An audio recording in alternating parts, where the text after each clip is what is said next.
Good morning વિદ્યાર્થી મિત્રો, આપણે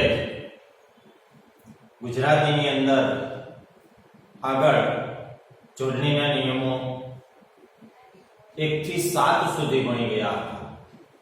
એમાં મેં એક એક અક્ષરથી શરૂઆત કરી હતી. એક અક્ષર, બે અક્ષર, ત્રણ અક્ષર, ચાર કે ચારથી વધારે અક્ષર અને જોડિયા અક્ષર, આ બધી વાતો આપણે કરી હતી. ટૂંકમાં જ એને એક વખત હું આખે આખા આવરી લઉં છું કે એકાકી અક્ષર હંમેશા દીર્ઘ સ્વર લખવો, પણ અનુસ્વાર હોય તો રસ્વ સ્વર લખવો. તમારી બુકની અંદર પણ તમે જોતા જજો. સાથે સાથે મેં પહેલો જ નિયમ જે છે એકાકી અક્ષર વાળો લખેલો હતો અગાઉના લેક્ચરમાં. આ લેક્ચરની વાત નથી કરતો, પછી આપણે વાત કરી હતી કે બે અક્ષર વાળા શબ્દોમાં પ્રથમ ઈ કે ઉ દીર્ઘ સ્વર લખવો, બરોબર?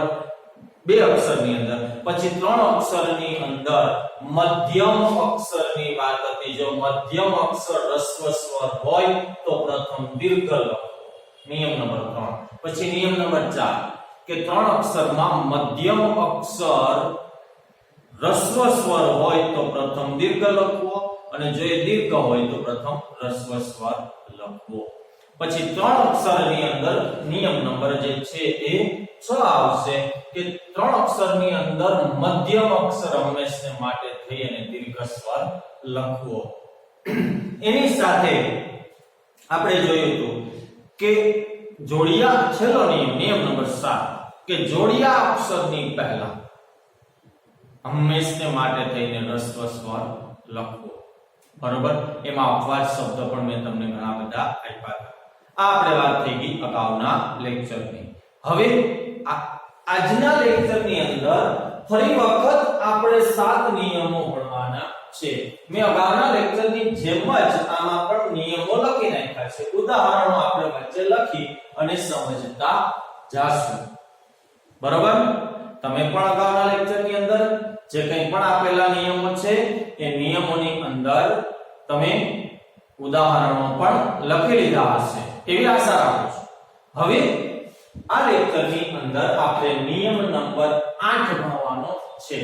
હવે નિયમ નંબર 8 ની અંદર શું કીધું છે કે શબ્દના અંતે ઈક કે ઈકા પ્રત્યય આવે ત્યારે ઈ હસ્વ સ્વર આવે. શબ્દના અંતે ઈક અથવા તો ઈકા પ્રત્યય આવે ત્યારે ઈ હસ્વ આવે. હવે એમાં આપણે ઉદાહરણ જોઈએ. સાથે રહેજો, સમજો. શબ્દના અંતે શું આવે છે? ઈક. દાખલા તરીકે આપણે એક ઉદાહરણ લઈએ, વાર્ષિક. વાર્ષિક પરીક્ષા આવે ને, વાર્ષિક શબ્દ જે છે એ અહીંયા વર્ષ અને પ્લસ ઈક પ્રત્યય આવતો હોય. આ રીતના નિયમ લાગુ પડે છે. ઈક અને ઈકા પ્રત્યય. દાખલા તરીકે આપણે એવો એક ઉદાહરણ લઈએ ઈકા પ્રત્યય વાળો. દાખલા તરીકે અનુક્રમણિકા. અનુક્રમણિકા. હવે આ આપણે પહેલા ધોરણથી જ લઈ અને આપણા મને શું કહેવાય છે શિક્ષણની કારકિર્દીમાં અંત સુધી દરેક ટેક્સ્ટ બુકમાં અનુક્રમણિકા આવે છે. ઇંગ્લિશ હોય તો ઇન્ડેક્સ આવતું હોય, પણ અનુક્રમણિકા ઈકા પ્રત્યય. આમાં ઈક પ્રત્યય છે, આમાં ઈકા પ્રત્યય છે. એટલે ઈક કે ઈકા પ્રત્યય આવતો હોય, પણ ક્યાં? તો કે શબ્દના અંતે ઈક કે ઈકા પ્રત્યય આવતો હોય તો ઈ હંમેશા રસ્વ સ્વર આવે. શબ્દના અંતે ઈક કે ઈકા પ્રત્યય આવતો હોય તો. હવે આપણે એના જેવું ઉદાહરણ જોઈએ કે ગાયિકા. ગાયક છે પણ સ્ત્રીલિંગ રૂપ છે, ગાયિકા. આમાં પણ ઈકા પ્રત્યય આવેલો છે. પછી આપણે જોઈએ કે નાગરિક. ઈક પ્રત્યય લખેલો છે. નગર માં રહેનારો, નાગરિક. નગર અને ઈક પ્રત્યય એટલે કે નાગરિક, બરોબર? પછી આપણે જોઈએ કે પ્રાથમિક,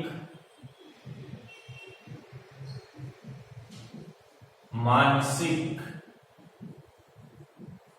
વગેરે ઉદાહરણો બધામાં એક પ્રત્યય રહેલા છે. અહીંયા ઈકા છે, અહીંયા પણ ઈકા છે અને અહીંયા એક પ્રત્યય રહેલો છે. બરોબર. હજી ઈકા વાળો એકાદું ઉદાહરણ આપું છું. નગરપાલિકા. નગરપાલિકા ઈકા પ્રત્યય આવ્યો. બરોબર. નગરપાલિકા ઈકા પ્રત્યય છે. બરોબર. જ્યાં ઈક કે ઈકા પ્રત્યય આવતો હોય ત્યાં ઈ હસ્વ આવે. પણ ક્યાં? તો કે શબ્દના અંતે. આ વસ્તુ જે છે એ થોડી યાદ રાખજો, બહુ મહત્વની છે. આમાં બે શબ્દો અપવાદ શબ્દ છે, એ હું અહીંયા તમને લખું છું. બે શબ્દો આની અંદર અપવાદ શબ્દ છે, અહીંયા હું અપવાદ કરીને લખું છું આ નિયમની અંદર. બરોબર. આ નિયમની અંદર બે શબ્દો અપવાદ છે. એક ખાસ યાદ રાખજો, એક પ્રતીક છે અને એક રમણીક છે. બે શબ્દ જે છે એ ખાસ ધ્યાન રાખજો. હું રેડ માર્કર થી લખું છું. પ્રતીક અને રમણીક. આ બે શબ્દ જે છે એ આ નિયમ માટે થઈ અને અપવાદ છે. યાદ રાખજો. બરોબર. કે ગમે ત્યાં લખવા માટે થઈ અને પ્રતીક શબ્દ હોય તો એમાં પણ એ કારણ કે સ્વતંત્ર શબ્દ છે. પ્રત શબ્દનો જે છે એ કોઈ અર્થ નથી થતો. બરોબર. પ્રતિ શબ્દ થાય છે તો એને એક પ્રત્યય લાગતો નથી. અને રમણીક આ બંને જે છે એ સ્વતંત્ર શબ્દ છે. આના સંધિ છૂટી પાડતા અર્થનો જે છે એ કોઈ પ્રગટ થતો નથી. એટલે એ સ્વતંત્ર શબ્દો છે, એટલે એ યાદ રાખજો. બરોબર. તો એ અપવાદ શબ્દ પણ મેં આપી દીધા છે. તો આપણે આગળના લેક્ચરમાં જે છે એ આપણે આની સાથે મારા સિવાય તમે જે છે એ તમારી બુકમાં કુલ 25 ઉદાહરણો આ રીતના હોવા જોઈએ. બરોબર. આમાં ઢગલાબંધ તમને ઉદાહરણો મળી જશે, પણ તમારી રીતે શબ્દ મેળવવા કરતા ટેક્સ્ટબુક ને વાંચી અને ઉદાહરણો મેળવજો. એટલે આપણે ટેક્સ્ટબુક ના પરીક્ષાની અંદર મોટે ભાગે ટેક્સ્ટબુક ના ઉદાહરણો હોય છે. તો નિયમ નંબર 8 સમજાઈ ગયો કે શબ્દના અંતે એક કે એકા પ્રત્યય હોય ત્યારે ઈ હંમેશા હસ્વ આવે. પણ જો અપવાદ શબ્દની અંદર આપણે જોઈએ તો એક છે પ્રતીક અને બીજો છે રમણીક. આ બે શબ્દ ધ્યાન રાખજો. ક્લિયર? ચાલો હવે નિયમ નંબર આપણે 9 માં આવીએ. શબ્દના અંતે ઈય પ્રત્યય આવે ત્યારે ઈ દીર્ઘ આવે. બરોબર. ઈ દીર્ઘ આવે. બરોબર. રસ્વ દીર્ઘની અંદર અગાઉના લેક્ચરમાં આપણે ભણી ગયા એટલે નહીં, અને તમને બધાને ખ્યાલ જ છે. તો શબ્દના અંતે શું આવશે? ઈય પ્રત્યય આવે. તો એની અંદર આપણે જોઈએ પહેલો જ શબ્દ જોઈએ એટલે તમને ઉદાહરણ આપો એટલે સમજાઈ જશે. ભારતીય. કયો પ્રત્યય લાગ્યો?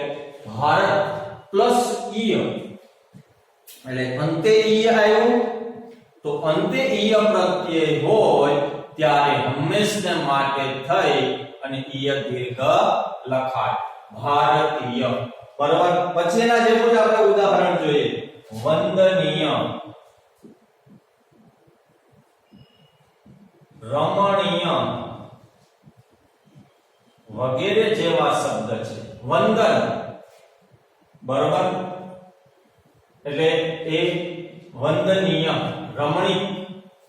પછી આપણે એના જેવું એક ઉદાહરણ જોઈએ કે રાષ્ટ્રીય.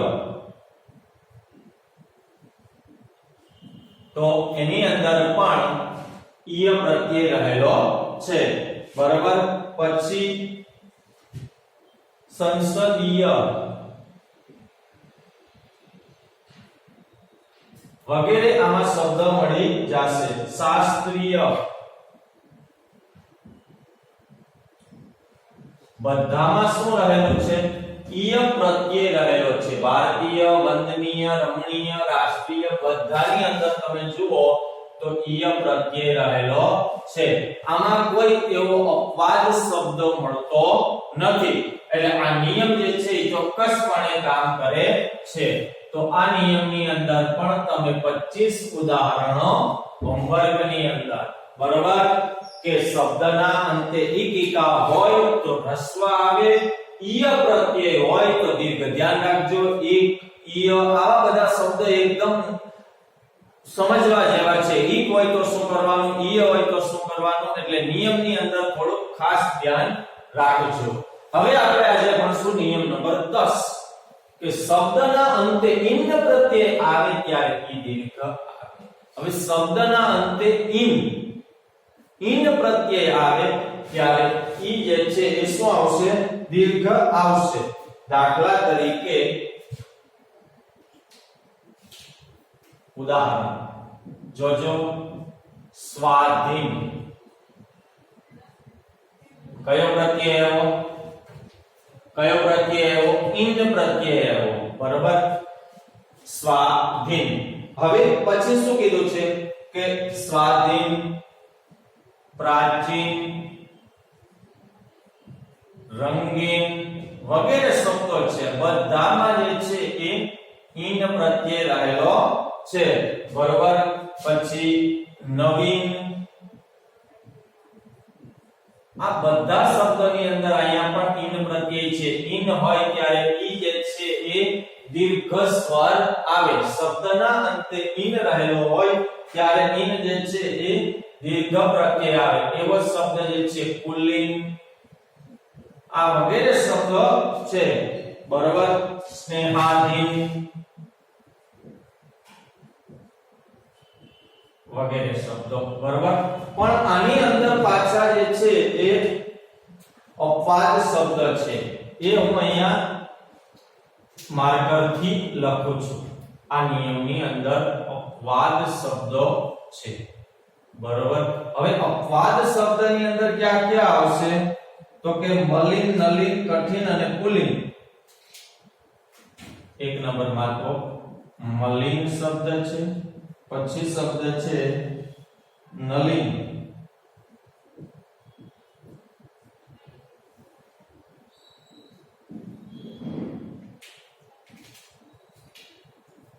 માર્કર જ બદલાવી નાખું છું. મલિન, કઠિન, બરોબર, મલિન, કઠિન, નલિન અને પુલ્લિંગ.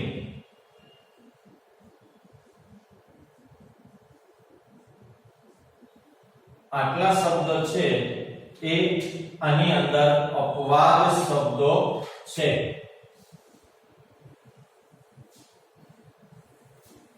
ખાસ યાદ રાખજો, આટલા શબ્દો જે છે એ કેવા શબ્દો છે અને અપવાદ શબ્દ છે. કારણ કે આમાં ઇન પ્રત્યય લાગેલો છે, પણ જોડણીકારોએ આ શબ્દોને અપવાદ ઠેરવા છે. બરોબર, ફરી વખત નિયમને સમજીએ. શબ્દના અંતે ઇન પ્રત્યય આવે ત્યારે ઈ દીર્ઘ આવે.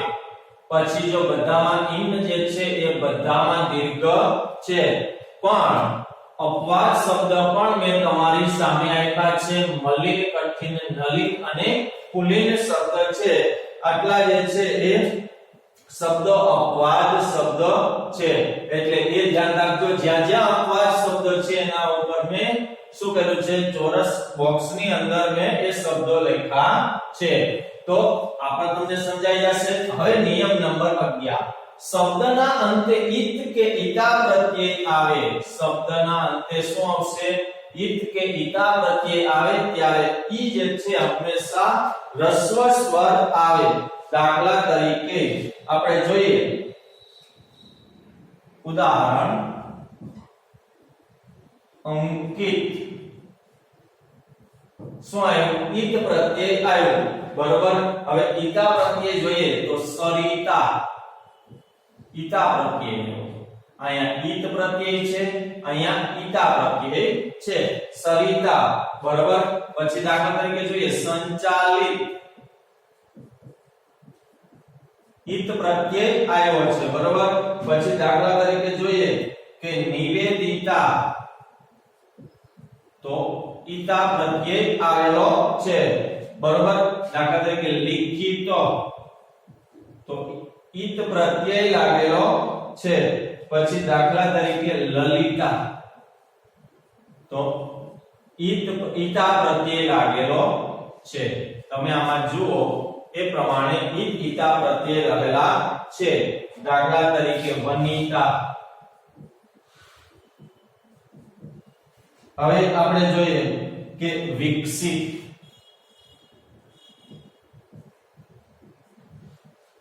વગેરે. આમાં પણ 25 ઉદાહરણો છે. અંકિત, સરિતા, સંચાલિત, નિવેદિતા, લિખિત, લલિતા, વનિતા. આમાં ઈતા પ્રત્યય છે, ઈત પ્રત્યય રહેલો છે. બરોબર. એટલે એ તમે આ રીતના 25 ઉદાહરણો જે છે એ તમારે હોમવર્કમાં, પણ આ નિયમ જે છે એમાં પણ ઘણા બધા જે છે એ અપવાદ શબ્દો છે. બરોબર. એટલે એ અપવાદ શબ્દોને હું અહીંયા લખું છું, અપવાદ શબ્દો. હવે અપવાદ શબ્દની અંદર જે છે એ છે અતીત. બરોબર. પછી શબ્દ જે છે એ પ્રતીત, ગૃહિત. પછીનો આપણે શબ્દ જોઈએ તો વિનિત, સંગીત, વિનિત, સંગીત, સંગૃહિત,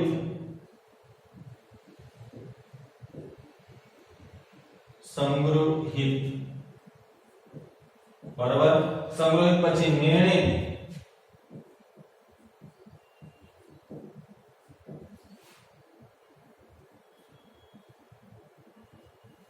નવનીત,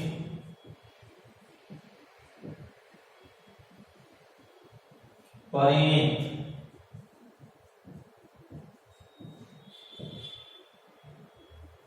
વિપરીત.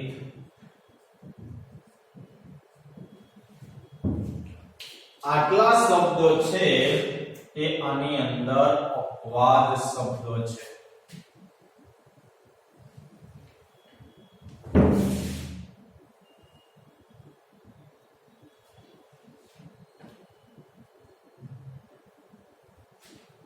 આટલા શબ્દો છે એ અપવાદ શબ્દો છે.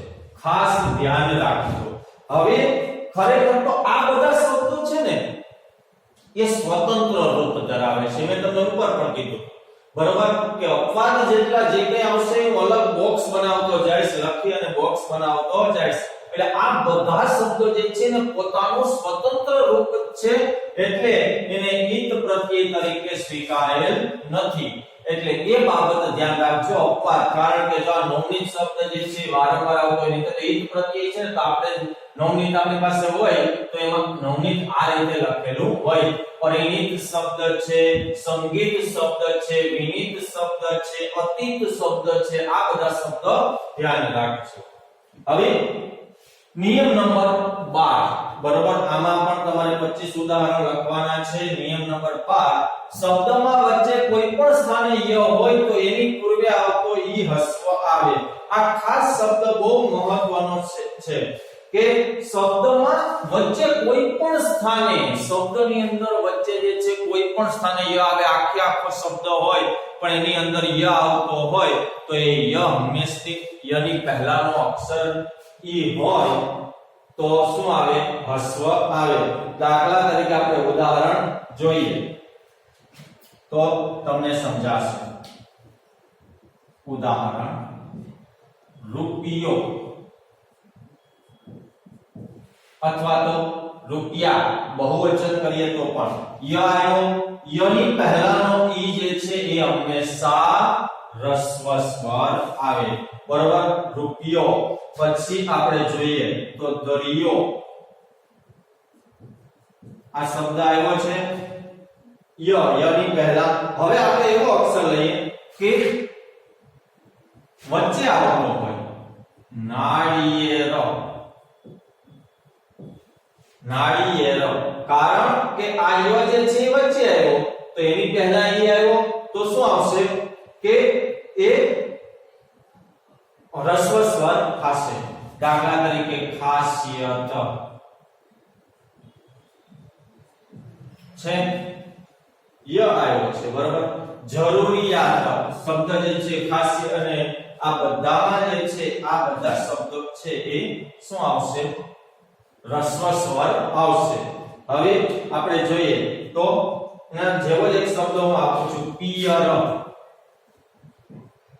પિયર હવે અહીંયા આવ્યો તો આ શબ્દ જે છે એ શું થશે રસ્વ સ્વર થઈ જશે બરાબર પછી આપણે જોઈએ તો ફરજિયાત આ શબ્દ આમ લખાશે આપણને ફરજિયાત લખવાનું કીધું હોય એટલે ફરજિયાત કારણ કે આ જી જે છે એ બોલપેન કર્સિવ રાઇટિંગ માં લખાય છે ને ગુજરાતી ભાષા ઇંગ્લિશ ની આપણે લખવાની બહુ ટેવ હોય એટલે જી આપણે આમ તરત જ દીર્ઘ સ્વર કરી દઈએ પણ ખરેખર ફરજિયાત આ ખોટું છે ફરજિયાત આ જ સાચું છે એટલે એ ધ્યાન રાખજો પછી આપણે જોઈએ તો આંગણિયા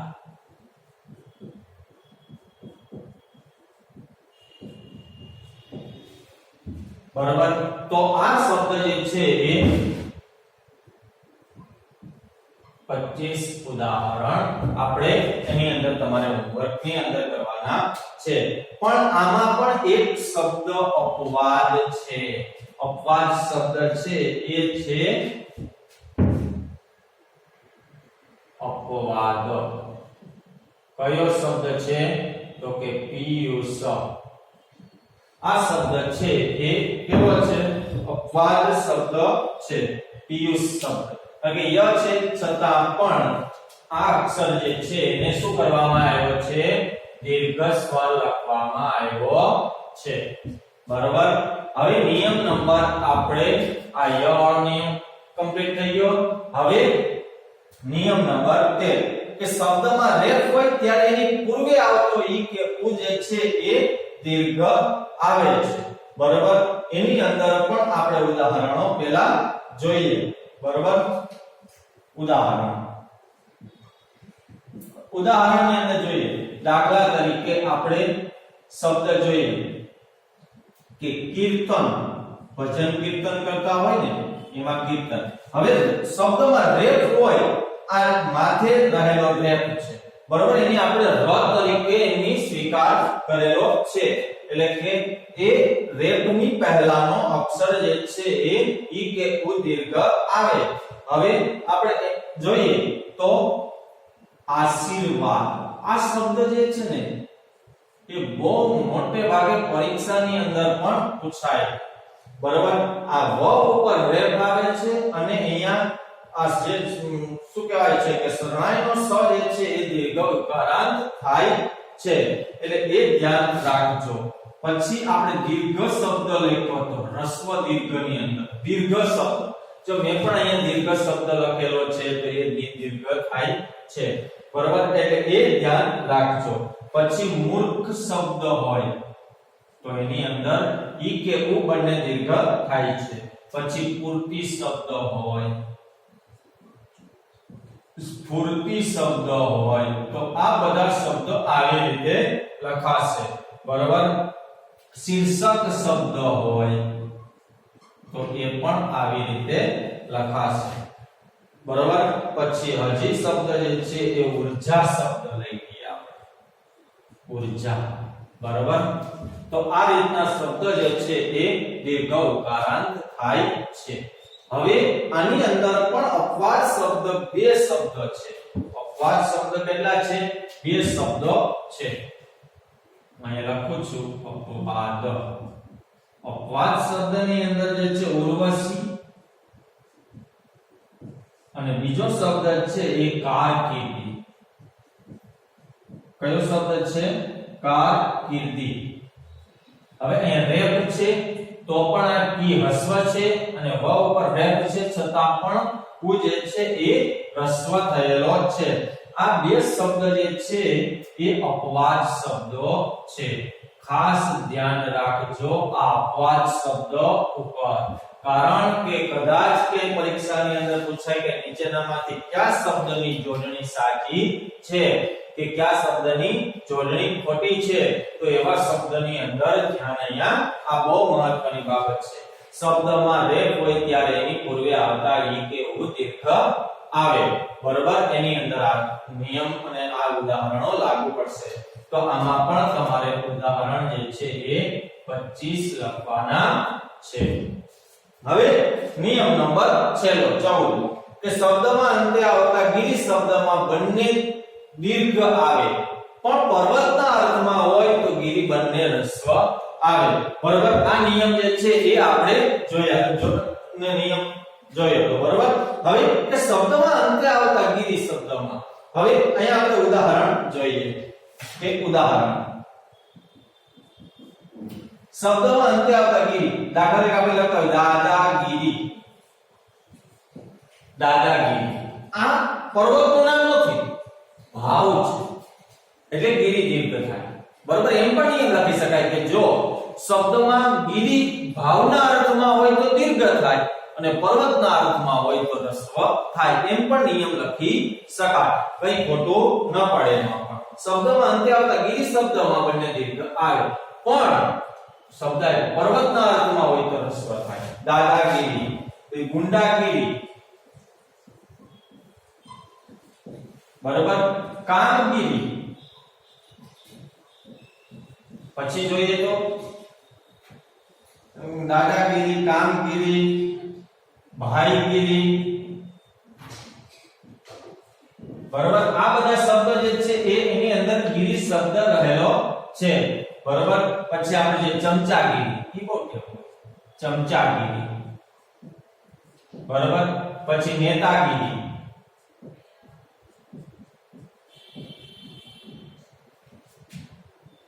યાદગીરી વગેરે શબ્દ.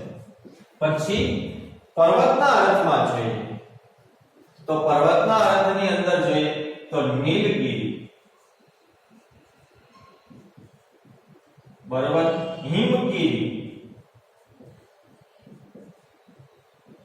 મલયગીરી અને ધવલગીરી. ગિરિવર, ગિરિધર શબ્દ પણ આવી શકે. બરોબર, ગિરિમથક,